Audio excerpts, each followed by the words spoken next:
Walaupun cenderung tidak banyak bicara, langkah-langkah Menteri Pertahanan Prabowo Subianto kerap menuai kontroversi. Publik masih ingat pembentukan Dewalsus, Detasemen Pengawalan Khusus Kementerian Pertahanan.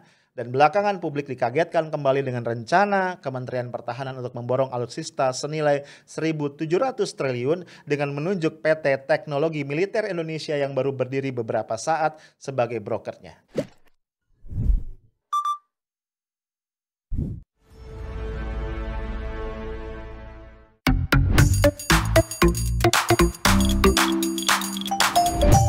Hai guys, ketemu lagi kita. Hari ini Selasa 1 Juni 2021. Awal dari bulan yang baru sekaligus tanggal merah. Asik ya, minggu lalu juga kita dapat satu tanggal merah kan? Hari Kamis ya, Waisak kalau gue nggak salah. Dan sekarang again tanggal merah. Ada ingat nggak sih ini tanggal merah kenapa atau hari apa? Tahu kan? Yes, betul sekali. Ini adalah hari lahir Pancasila.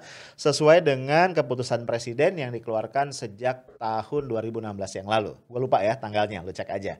Nah bro, memang sampai hari ini tetap banyak kontroversi ya. Pancasila ini lahir tanggal berapa? 1 Juni atau 18 Agustus. Setidaknya dua tanggal ini nih yang muncul ke permukaan ya. Mereka yang bersikukuh Pancasila lahir 1 Juni, ini kayaknya berpegang atau berpatokan pada tanggal 1 Juni 1945 ketika Bung Karno berpidato di hadapan sidang BPUPKI dan mengungkapkan gagasan pribadi beliau mengenai 5 dasar bernegara yang kemudian kita kenal sebagai Pancasila. Ya. Sementara mereka yang mengatakan 18 Agustus, argumentasinya adalah Pancasila yang kita gunakan hari ini, yang kita sepakati, yang kita anut sebagai falsafah dan juga dasar negara adalah Pancasila yang tercantum di dalam pembukaan Undang-Undang Dasar 1945. Nah, Undang-Undang Dasar tadi disepakati atau diputuskan, ditetapkan oleh PPKI pada tanggal 18 Agustus 1945.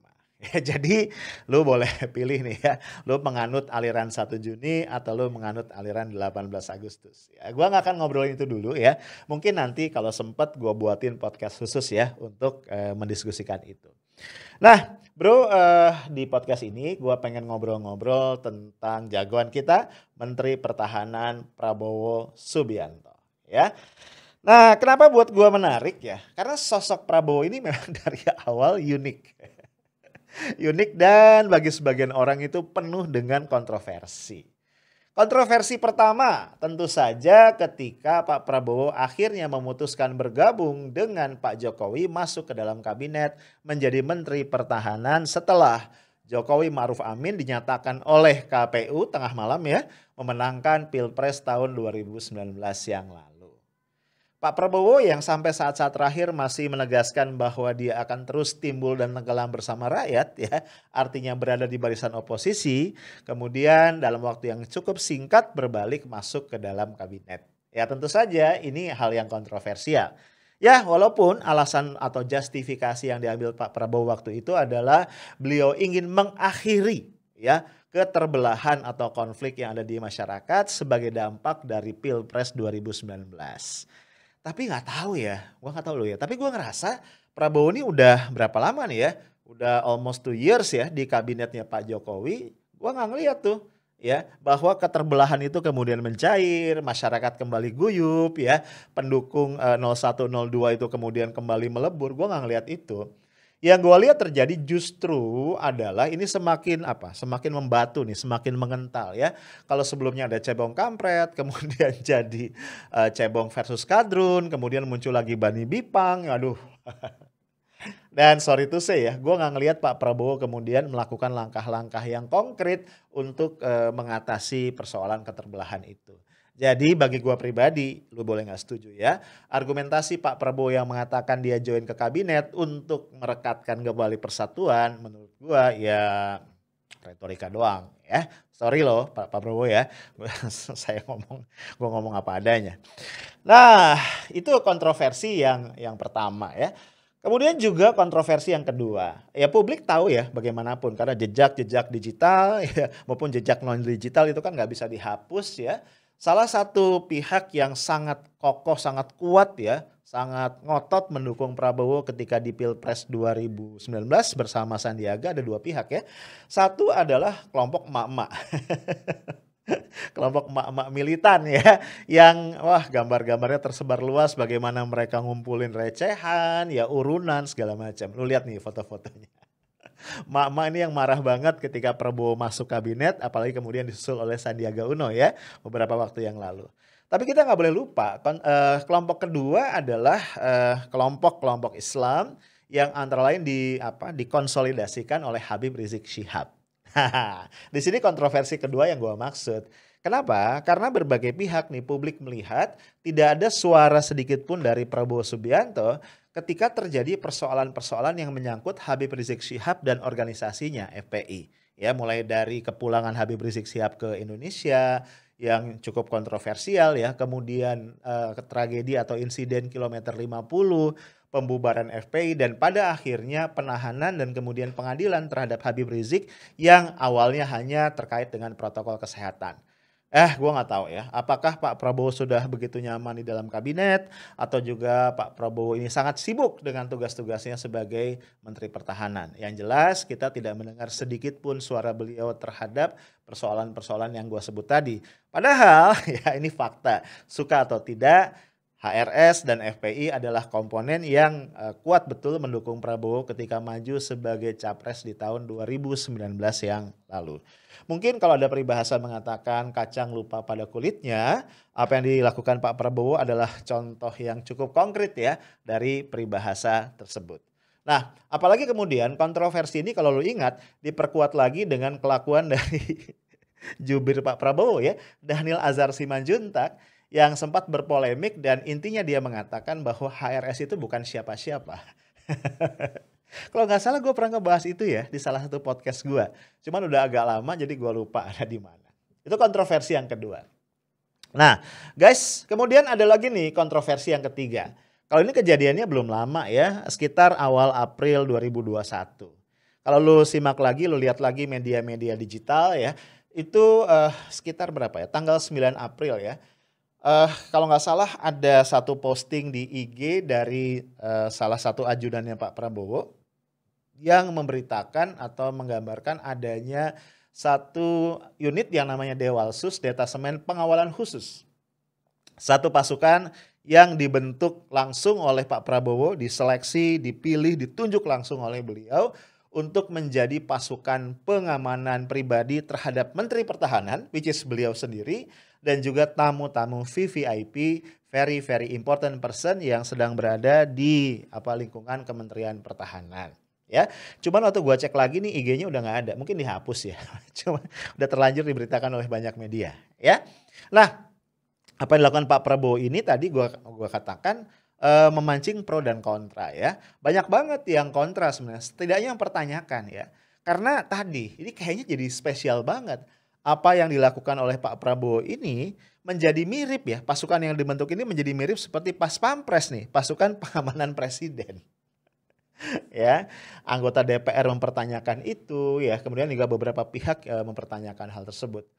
Nah, guys, seperti biasa ya, ketika ada kontroversi yang menyangkut Prabowo atau juga kebijakan-kebijakannya di Kementerian Pertahanan, Dhanil Anzar Simanjuntak akan tampil ke depan ya untuk memberikan klarifikasi.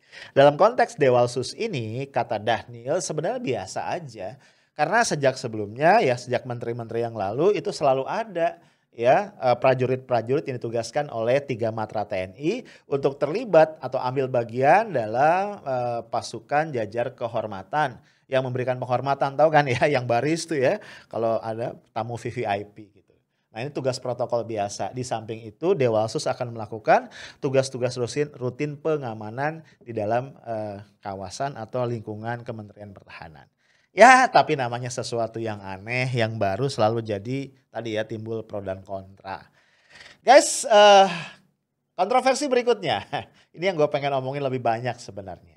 Ya, belakangan ini publik digegerkan karena pemerintah, dalam hal ini adalah Kementerian Pertahanan, berencana untuk mengimport ya untuk memborong alutsista, alat utama sistem pertahanan yang nilainya sangat-sangat fantastis ya. Sampai tahun 2024 kalau di total itu sejumlah 1.710 triliun. Jadi 1,7 kuadriliun. Ya, dahsyat banget ya, Bro. Gua nggak tahu tuh nolnya berapa. Lu hitung aja sendiri, ya. Nah, memang pada satu sisi kita paham betul ya, alutsista kita sekitar 60% menurut keterangan beberapa pihak itu memang sudah sangat-sangat tua, ya. Dan apa namanya? Karena itu perlu diperbaharui dengan cepat. Kalau tidak nih ya, kemampuan dari TNI kita di 3 matra darat, laut, udara, mungkin terutama laut dan udara ya, untuk menjaga wilayah kita yang begitu luas, terdiri dari kepulauan, ada laut yang juga luas betul di situ, itu bisa sangat lemah ya. Dan dengan demikian nanti ancaman dari luar bisa dengan mudah banget mengganggu kedaulatan kita. Itu kita paham banget dan kita mendukung. Tapi bro, yang menjadi persoalan sebenarnya adalah prosedur pengadaannya. Ya, teknis pengadaannya yang agak misterius senyap gimana gitu ya. Sehingga kemudian menimbulkan kasakusuk di publik. Yang gue sesalkan adalah belum nih, lagi-lagi nih ya aktornya Dhanil Anzar Simanjuntak ini sudah melontarkan tuduhan ya. Bahwa orang-orang yang membocorkan tadi ya draft dari keputusan presiden itu katanya punya maksud-maksud buruk ya. Mempolitisasi, kemudian menyebarkan kebencian dan lain-lain. Ini yang gue sayangkan gitu ya. Kok senang banget menuduh publik dengan tuduhan-tuduhan yang menurut gue sangat menimbulkan kontroversi. Menurut gue kalau pemerintah memang punya niat baik, nggak usah tuduh-tuduhan, jelasin aja ya. Lakukan public exposure gitu ya, public expose, jelaskan ya dengan clear. Karena bagaimanapun 1.710 itu pada akhirnya, 1.710 triliun ya, pada akhirnya akan ditanggung oleh rakyat. Ya, kalau dari berita yang beredar ya, dari penjelasan Kementerian Pertahanan, dana itu ya walaupun Kementerian Pertahanan belum mengkonfirmasi jumlahnya ya, tapi mereka mengakui bahwa dana itu akan bersumber dari pinjaman lunak. Ya, selunak-lunaknya kan pinjaman. Ya, pinjaman lunak itu definisinya ya apa namanya tenornya panjang ya, kemudian bunganya juga murah, tapi kan relatif. Dan menurut penjelasan Kementerian Pertahanan, ini tidak akan mengurangi alokasi dana untuk pos-pos strategis lainnya di APBN. Dan ini akan dicicil dari dana rutin Kementerian Pertahanan yang cukup ya memadai untuk beberapa tahun ke depan. Kira-kira keterangannya begitu. But again perlu dipahami tetap saja ini uang rakyat ya. Dan pada akhirnya akan ya menjadi beban seluruh bangsa Indonesia untuk melunasi hutang itu. Jadi ya harusnya nggak usah marah-marah ya, dijelasin aja gitu. Nah, yuk sekarang kita lihat ya, apa sih yang membuat proyek ini menjadi sangat kontroversi? Tadi ya jumlahnya 1.710 triliun. Kebayang ya, duit segitu banyak banget. Coba lu beliin kerupuk. 1.710 triliun. Nah, yang ditunjuk ya sebagai broker untuk pengadaan ya, proyek pengadaan ini adalah satu PT baru yang bernama PT Teknologi Militer Indonesia, PT TMI. PT ini baru berdiri pada akhir tahun 2019 yang lalu dan baru memiliki kantor ya di Ratu Prabu Cilandak kalau gua nggak salah itu pada awal tahun 2021 maksud gua. Yang menarik ya ketika Tempo ya, maksud gua koran Tempo, wartawan koran Tempo mencoba untuk menginvestigasi melihat ke kantor itu, kantornya sepi. Hal yang sama disampaikan dalam kesaksian seorang pengamat militer Ibu Koni Rahakundini yang juga pernah diundang ya oleh direksi dari PT TMI ke kantornya beberapa waktu yang lalu. Menurut Ibu Koni kantornya juga agak-agak nggak proper ya, sepi, berdebu, tidak terawat. Sehingga menurut Ibu Koni ini nggak cocok banget ya antara tadi ya dia akan melaksanakan proyek 1.710 triliun dengan kondisi kantornya. Ini perusahaan apakah gerangan? Gitu ya. Nah, apalagi kemudian kalau orang menelisik lebih dalam ya, ternyata dalam susunan pengurus ya dari PT TMI yang punya modal dasar sebesar 50 miliar ini ada kolega-kolega dekat Pak Prabowo Subianto di Partai Gerindra. Dan mereka pun ya orang-orang ini ya sebagian juga menjadi tim ses Pak Prabowo di dalam Pilpres 2019 yang lalu. Jadi aroma kolegialnya, gua nggak mau menyebutnya KKN ya, ini kental banget ya. Walaupun mungkin Pak Prabowo akan berargumentasi bahwa orang-orang ini punya kompetensi. Karena kalau kita lihat memang sebagian dari mereka punya latar belakang militer. Ya, lu lihat nih ya, inilah profil dari PT TMI yang gua ambil dari infografisnya koran Tempo hari ini. Jadi masih hangat ya. Di situ ada presiden komisaris atau komisaris utama adalah Glenny H. Khairupan. Ini purnawirawan TNI, ini orang dekat Pak Prabowo di Partai Gerindra. Kalau gua nggak salah dia di Dewan Pembina Partai Gerindra juga ya. Lalu ada Angga Raka Prabowo, ada Judi Magio Yusuf, ada Nugroho Widiotomo dan Prasetyo Hadi. Ya, ini kalau gua nggak salah orang-orang dekatnya Pak Prabowo. Ya.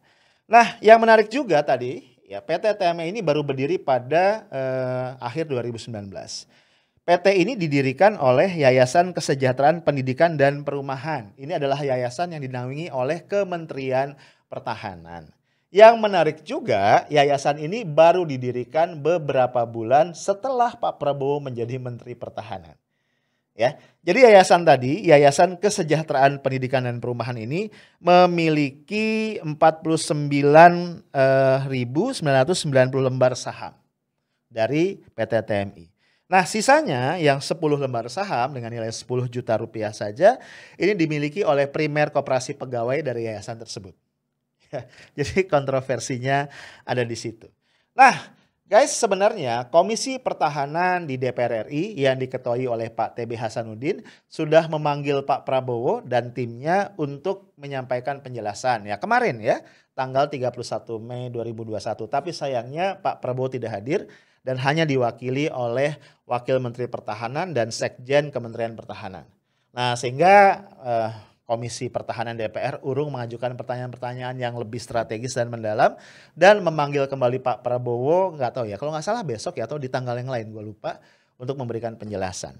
Nah, guys, kalau kita lihat ya, beberapa anggota DPR khususnya di Komisi Pertahanan juga memahami kalau ini dibiarkan ya, tidak dijelaskan, tidak ada dibuka ke publik dengan clear, bisa muncul nanti berbagai spekulasi yang sangat tidak positif.